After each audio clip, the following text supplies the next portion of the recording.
आज हम एक नई सीरीज शुरू करने जा रहे हैं। इस सीरीज में हम उन सभी सदस्यों के नाम, उनका स्थान और उनकी शिक्षा के बारे में जानेंगे जिन्होंने संविधान सभा में अपना ऐतिहासिक योगदान दिया। दोस्तों, मेरा नाम सन्नी गौतम है।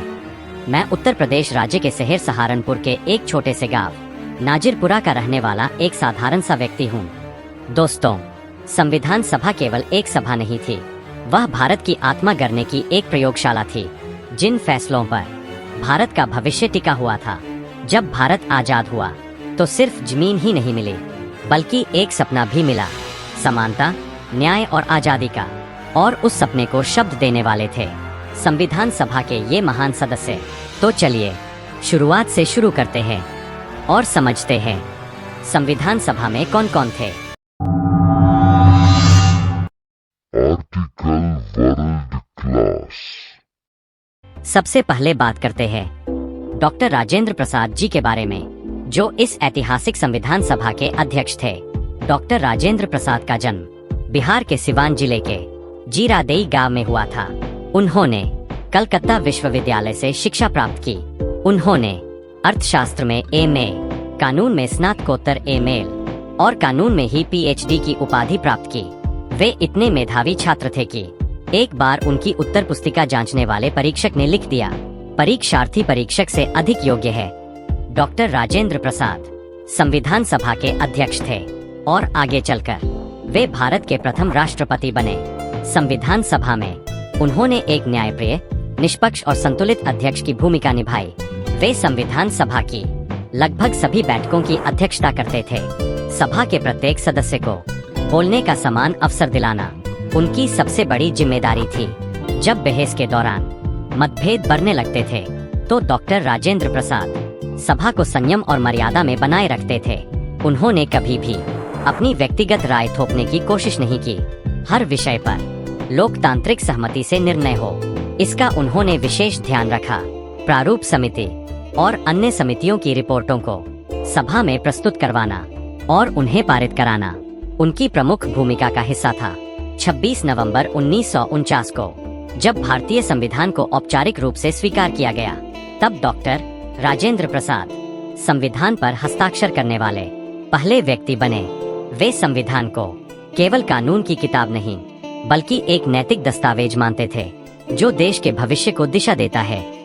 दूसरा नाम आता है जो संविधान सभा प्रारूप समिति के प्रमुख सदस्य और अध्यक्ष भी थे, जिनको संविधान का जनक भी कहा जाता है, डॉक्टर भीमराव रामजी अंबेडकर। अंबेडकर इस पूरी संविधान सभा में सबसे ज्यादा पढ़े लिखे व्यक्ति थे।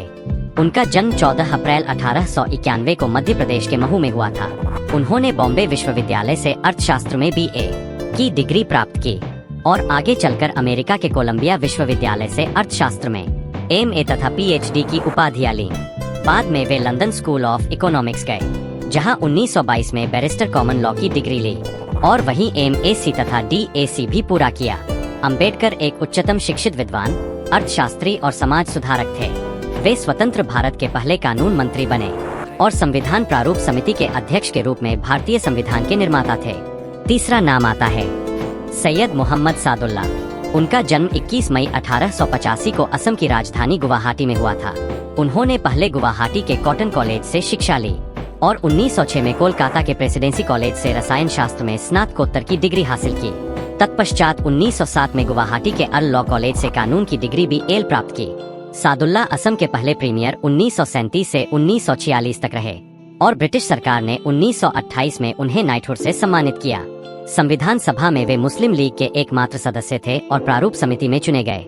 उनका योगदान असम की वित्तीय व्यवस्था और अल्पसंख्यकों के अधिकारों से जुड़ी बहसों में खास था। चौथा नाम आता है अल्लाडी कृष्णस्वामी अय्यर, जिनका जन्म 14 मई 1883 को आंध्र प्रदेश के नेल्लोर जिले के पुडुर गांव में हुआ था। उन्होंने मद्रास के क्रिश्चियन कॉलेज में इतिहास की पढ़ाई की और साथ ही वकालत की पढ़ाई कर बीएल कानून स्नातक की डिग्री ली। अय्यर मैदानी जीवन के विद्वान और न्यायविद थे। वे 1929 से 1944 तक मद्रास राज्य के अटॉर्नी जनरल रहे और 1930 में दीवान बहादुर की मानद उपाधि पाई। वे कांग्रेस के टिकट पर संविधान सभा के सदस्य चुने गए और सभा की 9 समितियों में सक्रिय भूमिका निभाई, जिनमें से एक ड्राफ्टिंग कमेटी भी थी। उन्होंने नागरिकता और मौलिक अधिकारों से जुड़े प्रावधानों पर महत्वपूर्ण विचार प्रस्तुत किए। पांचवा नाम आता है सुरेंद्र नाथ मुखर्जी, जिन्हें ए सेन मुखर्जी भी कहा जाता है, एक प्रतिष्ठित नौकरशाह थे। वे संविधान सभा सचिवालय के संयुक्त सचिव बने और संविधान के मसौदे के मुख्य मसौदा लेखक चीफ ड्राफ्टमैन थे। मुखर्जी ने संविधान निर्माण की प्रक्रियाओं को सुव्यवस्थित किया और चर्चाओं में तकनीकी पहलुओं को तैयार करने में अहम भूमिका निभाई। दोस्तों, संविधान बनाने वालों में कुछ चेहरे मंच पर थे और कुछ चेहरे पर्दे के पीछे। इतिहास ने मंच वालों को याद रखा, लेकिन पर्दे के पीछे काम करने वालों के बिना संविधान संभव ही नहीं था। उनकी शिक्षा संबंधी डिग्रियों का विस्तृत विवरण उपलब्ध नहीं है, लेकिन वे उच्च प्रशिक्षित सरकारी सेवा अधिकारी थे। बिना गहरी शिक्षा और प्रशिक्षण के उस पद तक पहुंचना संभव ही नहीं था। जो जानकारी हमें वेबसाइट और किताबों से मिली है, हम आपको वही देने का प्रयास करेंगे। Member number 6, Jugal Kishore Khanna. जुगल किशोर खन्ना भी संविधान सभा सचिवालय के उच्च अधिकारी थे। उन्हें 18 फरवरी 1947 को संविधान सभा सचिवालय में उपसचिव के रूप में नियुक्त किया गया। दिल्ली के रहने वाले खन्ना ने संविधान सभा की कार्यवाही का प्रशासनिक समर्थन संभाला और दस्तावेज तैयार करने की जिम्मेदारी निभाई। मेंबर नंबर 7, केवल कृष्णन, जो कार्यालयीन अधिकारी थे। केवल कृष्णनन का जन्म 4 अगस्त 1913 को पंजाब के जलंधर जिले के करतारपुर गांव में हुआ था। वे स्वतंत्रता पूर्व गृह और रक्षा मंत्रालय में वरिष्ठ अधिकारी थे और बाद में संविधान प्रारूप समिति के सचिवालय से जुड़े हुए थे। स्वतंत्रता के बाद केवल कृष्णन राज्यसभा के उपसचिव बने। वे संविधान निर्माण प्रक्रिया में ग्रंथ तैयार करने और दस्तावेजीकरण में योगदान देने के लिए जाने जाते हैं। Member number 8, N Madhavrao.